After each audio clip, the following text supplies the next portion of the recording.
बच्चों, good evening everyone. बच्चों, चूंकि सुबह का जो टॉपिक हमारा चल रहा था उसमें कंसंट्रेशन की एक विधि पार्ट्स पर मिलियन रह गई थी, इसलिए इसका एक छोटा सा वीडियो आपके समक्ष लेके आया हूं और इसको आज ही प्रदर्शित करना है। इसलिए कम समय का वीडियो रहेगा, 15-16 मिनट जो भी रहता है। उसमें केवल सांद्रता को ज्ञात करने की एक ही विधि बताएंगे हम, पार्ट्स पर मिलियन। बच्चों, है ना। अभी तक हमने क्या पढ़ा था बेटा? हमने मास वाई मास परसेंट निकाला था, मास वाई वॉल्यूम परसेंट निकाला था, और वॉल्यूम वाई वॉल्यूम परसेंट हम ज्ञात कर चुके थे बच्चों, है ना। कंसंट्रेशन की ये 3 मेथड हमने पढ़ी हुई थी बेटा। हम चौथी मेथड पढ़ रहे हैं, पार्ट्स पर मिलियन कंसंट्रेशन। कौन सा बच्चों? पीपीएम कंसंट्रेशन पढ़ रहे हैं हम। ये क्या होगा? जैसे हमने परसेंट कंसंट्रेशन पढ़ा था, परसेंट यानी क्या पढ़ा था बच्चों हमने? किसी भी विलयन के 100 भाग में उपस्थित किसी भी कंपोनेंट का भार उसका मास परसेंट था, ठीक है नहीं। यानी मास परसेंट क्या था बच्चों? अगर हम लिखें मास परसेंट, एक्स का मास, एक्स का भार बटे विलयन का कुल भार गुणा 100। ये हमने पढ़ा था, या 10 की घात 2 भी कह सकते हैं परसेंट को। इसी क्रम में पीपीएम क्या होगा? पीपीएम भी किसी विलयन के 1 मिलियन में उपस्थित, क्या कह रहा हूं मैं बेटा? किसी विलयन के 1 मिलियन में उपस्थित विलेय पदार्थ की ग्राम में मात्रा, उसकी पीपीएम में सांद्रता कहलाएगी। 100 भागों में अगर मात्रा देखेंगे तो परसेंटेज कहलाएगी, 1 मिलियन में मात्रा देखेंगे बच्चों तो पीपीएम में सांद्रता कहलाएगी। सिंपल बात है ना बच्चों, है ना। इसको बिल्कुल सेम क्या हो जाएगा? अगर पीपीएम में कंसंट्रेशन निकालना है, पीपीएम सांद्रता निकालनी है बच्चों, तो एक्स का भार बटे विलयन का कुल भार, विलयन का कुल भार गुणा मिलियन, गुणा 1 मिलियन आ जाएगा बस केवल। यानी कि 1 मिलियन, इसमें क्या है? परसेंट है, 100 पार्ट है, इसमें मिलियन पार्ट है बेटा, है ना। ज्यादा अंतर नहीं है। अगर इन दोनों में रिलेशन देखें, हम पीपीएम अपॉन मास परसेंट करें अगर बच्चों, कन्वर्सन आता है कभी भी, तो ये वाली तो कट ही जाएगी राशि। इसको काट देंगे तो कितना आएगा? 10 की पावर 6 अपॉन 10 की पावर 2, यानी हो जाएगा PPM upon mass percentage equal to, ये कट के 10⁴ हो जाएगा। अगर इंटरचेंज कभी भी आता है बेटा, मास परसेंटेज को पीपीएम में बदलना है या पीपीएम को मास परसेंटेज में बदलना है, हमें मास आना चाहिए। क्या होना चाहिए? मास आना चाहिए केवल, है ना। मास परसेंट हमें मालूम होना चाहिए। तो ये रिलेशन है बच्चों इसमें, है ना। आप इसमें 10 की घात 4 आता है इसका आंसर। दोनों का रेशो कितना आता है बेटा? 10⁴ आएगा। इस तरह के क्वेश्चन कर लेते हैं बेटा हम। पहला एक क्वेश्चन करते हैं जो इसी रिलेशन का, मैं फॉर्मूले साइड में लिख दे रहा हूं। जो जो हमने बेटा पढ़ा है अभी उसको मैं साइड में लिख दे रहा हूं। क्या पढ़ा है हमने? हमने पढ़ लिया बेटा PPM, PPM equal to X upon W total into 10⁶, और हमने पढ़ा बच्चों PPM upon mass percentage equal to 10⁴। ये दो फॉर्मूले बेटा हम जानते हैं। इनके एक आध प्रश्न करते हैं। क्या करें बच्चों? एक कोई हम प्रश्न लेते हैं और हम देखते हैं बेटा क्या हो रहा है। हमने कहा 15 पीपीएम सॉल्यूशन है, एक सॉल्यूशन है उसमें 15 पीपीएम सॉल्यूशन है। इसकी पार्ट्स पर मिलियन कितने बेटा? ये है। इसको मास परसेंटेज में बदलना है। किसमें बदलना है बच्चों? मास परसेंटेज में इसको कन्वर्ट करना है। 15 पीपीएम सॉल्यूशन को मास परसेंटेज में कन्वर्ट करना है बेटा हमें। तो सिंपल हो गया बेटा। क्या लिखेंगे अगर हम लिखें? ये वाला फॉर्मूला हो गया, PPM 15 upon mass percentage equal to 10⁴। इसको थोड़ा सही लिखा, mass percentage equal to 15 into 10⁻⁻⁴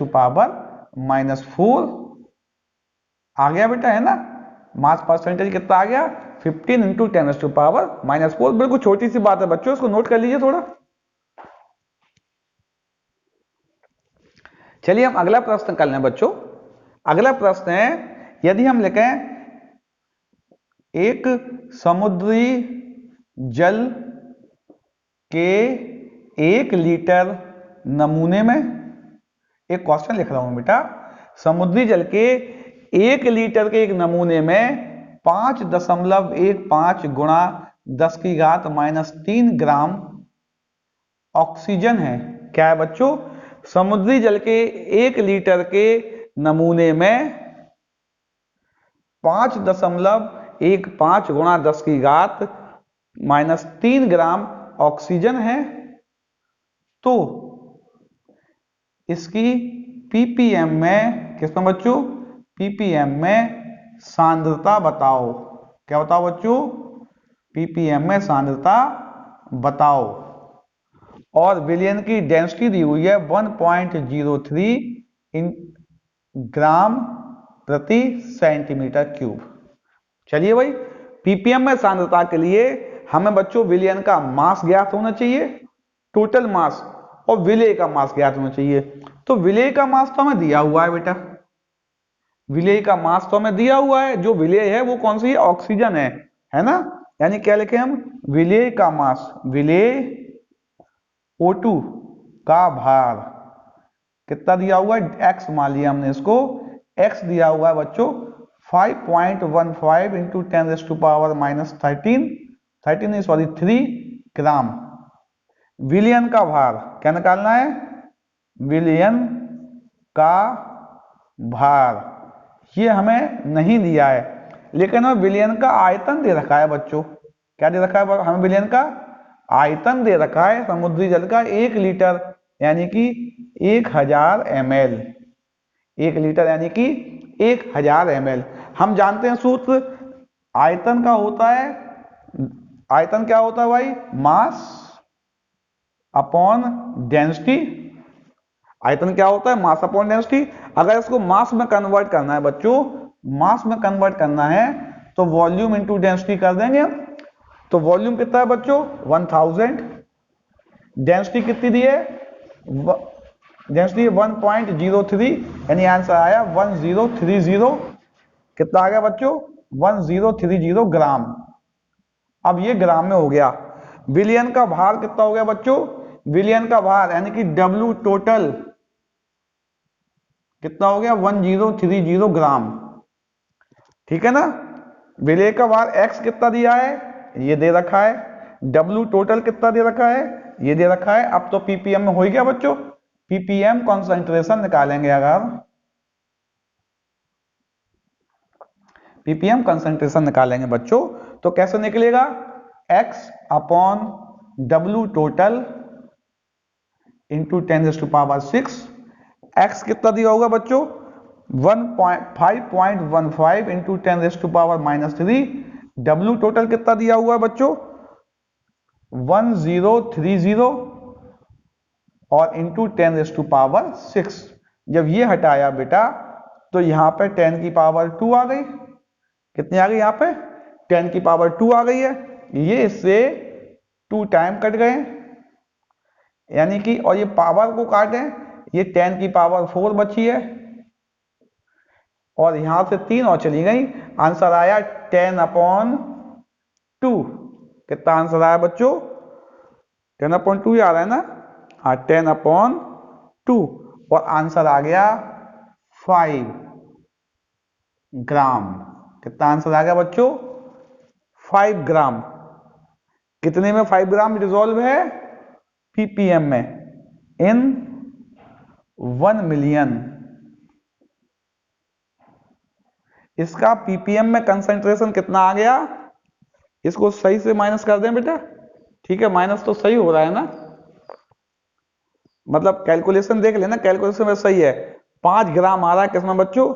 1 million में। अर्थात 1 मिलियन में जो ऑक्सीजन का अमाउंट उपस्थित होगा वो कितना होगा? 5 ग्राम होगा। ठीक है ना, क्लियर है? क्या क्वेश्चन था, मैं दोबारा रिपीट कर रहा हूं। समुद्री जल के 1 लीटर नमूने में 5.15 गुणा 10⁻³ ग्राम ऑक्सीजन है, तो 1 मिलियन में कितनी ऑक्सीजन होगी। 1 मिलियन में निकालने के लिए हमें बिलियन का भार और विलेय का भार चाहिए था। विलेय का भार दिया हुआ था बच्चों, हमने बिलियन का भार कन्वर्ट कर लिया और दोनों की वैल्यू रख दी, तो आंसर आया 5 ग्राम इन 1 मिलियन। तो आपको आ रहा है बच्चों ना। इस तरह से आप चौथी सांद्रता ज्ञात करने की विधि पढ़ चुके हैं बच्चों। अब विलयन की सांद्रता ज्ञात करने की सबसे महत्वपूर्ण विधि बच्चों, मुख्यतः 3 विधियां सबसे महत्वपूर्ण है, जिनकी चर्चा हम अगले कालांश में करेंगे बेटा। लेकिन उसकी थोड़ी सी हिंट दे रहे हैं हम आपको। अगले कालांश में हम क्या पढ़ेंगे, आप उसके लिए तैयार रहना बच्चों। हमें अगले कालांश में बेटा बहुत अच्छा महत्वपूर्ण कालांश है, आपको नोट करके रखना है। पहले हम पढ़ेंगे, यानी कि हम विलयन की क्या पढ़ेंगे बच्चे, मूलरता पढ़ेंगे। क्या पढ़ेंगे हम, किसी भी विलयन की मूलरता पढ़ेंगे।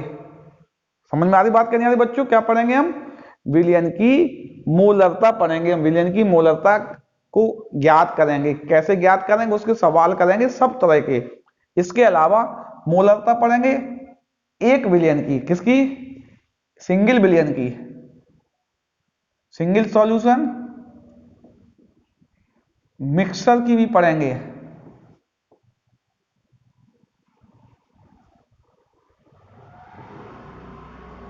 दो सॉल्यूशनों का जब विलयन बनाएंगे, मिला लेंगे दो सॉल्यूशनों को, तो उस मिश्रण की नॉर्मलता कैसे काउंट करेंगे, इस बात की भी हम चर्चा करेंगे। मिक्सचर भी दो तरह के होंगे, जब मिलाए गए दोनों सॉल्यूशन के मोल इक्वल होंगे या मिलाए गए दोनों सॉल्यूशन के मोल अनइक्वल होंगे। उनके नंबर ऑफ मोल्स सेम और नंबर ऑफ मोल्स डिफरेंट होंगे। इस समय इनकी मोलरिटी में क्या चेंज होता है, इस बात की भी चर्चा करेंगे बेटा। ऐसे वाले प्रश्न आपकी बहुत प्रतियोगी परीक्षाओं में आते हैं, जी मेंस है, IEEE है, इन सब परीक्षाओं में इसके बहुत प्रश्न आते हैं बेटा। यहां कम आते हैं सिंगल सॉल्यूशन के, मिक्सचर के ज्यादा प्रश्न आते हैं। तो बेटा अगले कालांश के लिए आप बिल्कुल तैयार रहिए, इसको बिल्कुल भी मिस नहीं करना है बेटा। इसमें बहुत महत्वपूर्ण जानकारी आपको मिलने वाली है, उस मोलरिटी टॉपिक से बहुत